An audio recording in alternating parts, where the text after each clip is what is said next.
Hey guys, Greg Webster with Greg Rents Equipment Rental, Oakview, California. We're here today to talk about Echo CS-590 chainsaw. We're gonna be going through the starting procedure and kind of the do's and don'ts here.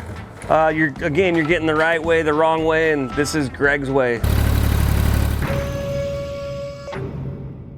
First thing we're gonna do, we're gonna go through and make sure that it's got bar oil. This is the container that contains your bar oil. Some people want to run just engine oil, but this bar oil is a lot stickier. It goes through the pump the way it's intended to. I recommend bar oil. Don't use engine oil. Although engine oil is better than no oil, it's always better to run the proper stuff. This stuff is like Lucas, you know, it's like really sticky. The professional's choice, Echo bar oil. So here's our gasoline port right here. Here's the gas tank on this chainsaw, or any typical chainsaw. You're gonna find your gas tank, open it up. This is the kind of gas we're using. This is VP, small engine fuels, 94 octane. This contains no ethanol. The biggest problem in fuels lately with the new ethanol fuels is ethanol is corn. It turns to corn syrup and it plugs up your little carburetor, the little ports in the carburetor in there. So we love this stuff. We recommend it because it doesn't have ethanol, and it's good in your tank for up to a year, I believe, and then it's good in this can for 2 years, and it does not contain ethanol, so it makes your starts easier. It has more horsepower because it's got higher octane with the 94 octane, and I think it smells better, so it's all around a better fuel to use.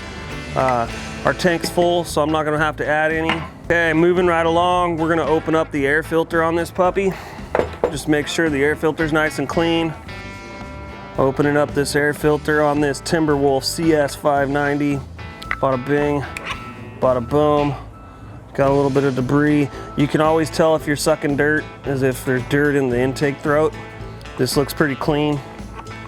She's ready to fire. We have these air filters in stock at Greg Rents. If you need any air filters for whether it's your weed whacker, your chainsaw, hedge trimmer, anything Echo outdoor power equipment related, we got you covered. Here at Greg Rents, we're an Echo outdoor power equipment dealer. Come on down, check it out. We've got mechanics that are certified. We're open 7 days a week. All right, moving right along. We've checked the bar oil, the gas, the air filter. I'm gonna come over here real quick and turn this saw around. I'm gonna go ahead and install a new chain. I got my scrinch here, brand new scrinch. They call this a scrinch because it's a screwdriver and a wrench combined. One common mistake people make is that's the brake, and that there's a centrifugal clutch and a band that goes around it right here and a big spring. So people will take this cover off, they'll fight it off. Oh God, oh, like I just did. I just took it off. Wait, that one's not it. That one, okay. Echo has come up with a new design to alleviate that. But on a lot of saws, you want this brake off. If you try to take this off, the brake is inside this housing. So I got the clutch cover off. I'm taking the chain off. I got the bar resting on the saw. This chain's pretty wore out. We're gonna take it over here to the sharpener. Lay it up here on the sharpener to be sharpened. This is a professional grade Oregon sharpener. We'll show you in another video how that works. We've got this Timberwolf bar. This is a 24-inch bar. A lot of times what happens, if you see how it's purple right here, that changes the integrity of the metal. So when it's purple, the metal will warp and disintegrate and melt easier. That's due to the oilers being clogged. So you want to make sure your oiler ports are unclogged.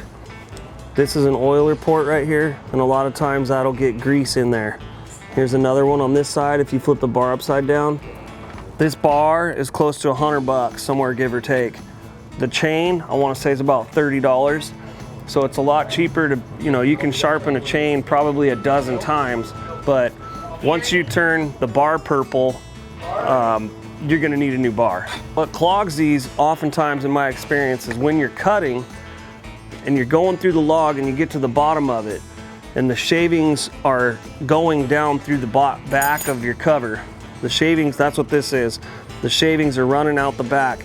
Well, you come down to the ground and the shavings clog up and they have nowhere to expel, so they start coming out the front. As soon as that happens, it sucks them into the chain and chokes out that bar port that I was telling you guys about. As soon as that happens and the shavings can't go this way, they come up over the top of the bar and then it clogs your port. And then when your port gets clogged, your bar doesn't get any oil. When your bar doesn't get any oil, it turns purple like that. That's what I always tell customers, hey, you can dull the chain, but don't warp the bar because I'll charge you for a bar. So we put this guy back on, 24-inch bar. You've got the 050 thickness. The distance between the drive links is 3/8 and it's got 84 drive links. That's how you figure out the dimensions of your chain. People oftentimes, they come in here, hey, I need a chain, give me a chain for my chainsaw. And it's like, well, what's your length, width, and depth? You know, what's your width on your bar? How many drive links are you running? I don't know. Okay, well, you got to bring us the chainsaw, folks. You can barely see it, but zoom in here. It'll tell you all that on your bar. 24-inch, 050, 84 DL, 3/8. That's your dimensions, the same dimensions that are on the box here. A lot of people don't know that, and what happens is other manufacturers will put it down here, and then as they're cutting, it gets wore off, or the chainsaw is 10 years old and it's all wore off. You can't tell what the dimensions are, so you have to measure it. Chain's on here, bam, slide it forward, get your clutch cover. So this is your chain tensioner. It goes in that little hole. This port is where your bar oil comes out and goes in and oils your chain. You want to make sure that your port is clear and your chain slider port inside here. If there's a bunch of gook and debris in there, it's going to go right into your oiler and clog your oiler. You're not going to be able to get your job done. You have to keep your chain lubricated. It's mandatory, especially if you're off the grid, you're out and about somewhere in the woods. If you don't know how to keep your chain lubricated, it's going to turn your bar purple. You're going to start cutting crooked within your first tank of gas. You're going to be miserable. You have to keep it lubricated. Sharpening chains is a whole art of itself. It can be done, but you got to know what you're doing. So that's not lining up. I'm going to slide this bar. So the new chain is going to stretch. Okay, folks, the new chain is going to stretch for sure. So you need to run it, make a couple cuts, and keep an eye on it. If the chain stretches and you don't tighten it and it falls off, it could cause catastrophic failure to your bar and your chain and your wallet. Everybody's got a different opinion on how to adjust it. The bar kind of rocks up and down a little bit and the chain is sagging. So to tighten it down, you get your screwdriver, your scrunch, and you can see that chain start to get tight. Some people say you want it just tight enough to where you can still barely drag it across the bench. There's a bunch of different old methods. I think it's okay to have it a little extra tight right out of the gate because you already know it's going to stretch a little when it's brand new. So I don't mind it being a little bit tight. What's the torque spec? It's FT, Flugelflumpin' tight over here at Greg Rentz. We're gonna go ahead, we know it has bar oil, we know it has fuel. We're gonna go ahead and start this thing up. The chain's clean. It's got a brand new chain that breaks off here. A lot of people, you could probably start it with the brake on. Everybody wants to start it with the brake on. If they're in a hucklebuck, a bad situation, you want to put the brake on. Oftentimes I leave the brake off. A lot of time, guys come in here and they say, hey, my chainsaw won't start. And what it is they got it flooded. So what you do over here, this is like the most common problem I have. I'm a hero a lot because people flood their chainsaws and I know how to get them unflooded because I'm an old school hill climb racer and I know how to start two-stroke engines. So over here, you pull the throttle and you pull the choke. Pull the throttle, pull the choke, that holds the choke open. So what you do is you pull the throttle, push down the safety, pull the throttle, pull the choke. You make sure you got your kill switch on. This one doesn't have a primer ball. It does have a compression release. You can hit your compression release right here releases the compression until it starts. It makes it easier for you to pull. These things are hard to pull. This is, I believe, a 60cc, 59cc. The CCs are also, the size of the motor is always in the model number. So if it's a CS-400, that should be a 40cc. If it's a CS-590, that should be a 59cc. Always remember that. In equipment, your specifications are typically in the model number, just like that scissor lift video we went through. The choke's on right now. I'm gonna go ahead and pull it until I hear the engine pop. And what everybody always does is they keep pulling it and pulling it with the choke on, and it just keeps dumping fuel into that combustion chamber and puts out the fire. 1, 2, 3. You hear that? It just fired. Okay, so it popped. So now I turn the choke off. Got my kill switch on.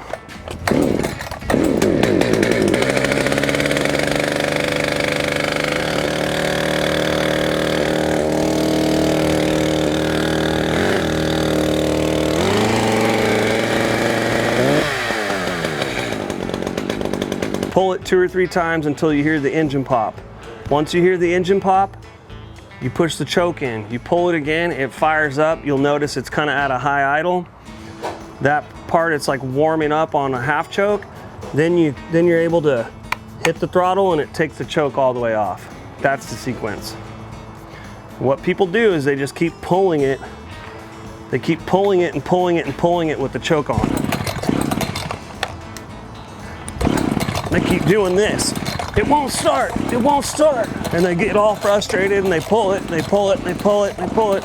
Then they bring it to me and they're like, hey, it won't start. So once it's warm, you just turn the kill switch on, ready to go. It's those cold starts, using the choke properly that flood out the combustion chamber. I hope that helps you guys. That's a common occurrence. You know, you want to wear your chaps, you want to wear your hearing protection, your safety glasses, especially your gloves. There's special gloves that won't cut your fingers off if it gets caught. It's like that Kevlar stuff. You never want to run a 2-stroke engine out of fuel, because that 2-stroke that's in the fuel is actually what lubricates the piston. When you run it out of fuel, it's running lean and it will scar your piston and rings. It's real important you don't run it out of fuel. If you think it's getting low, shut it off, take a break, refuel it, re-oil it. Now, this is the most important part that people don't realize too. I heard an old boy call it polishing the chain. Every time you refuel it, you want to polish the chain. So polishing your chain is filing it. It goes one direction, okay? And it's important that you put it on the right angle. There's all kinds of different gizmos for polishing your chain. It's really important that you just continue to polish your chain every tank of fuel. And the way I do it is I go 1, 2, 3 on each tooth. 1, 2, 3. And the first stroke is just to kind of clean it. The second stroke kind of gets into the meat, and that third stroke is what really puts a sharp edge on that chain. If you polish your chain every tank of gas, that it's gonna cut longer and work way better for you and be way more reliable. Come check us out.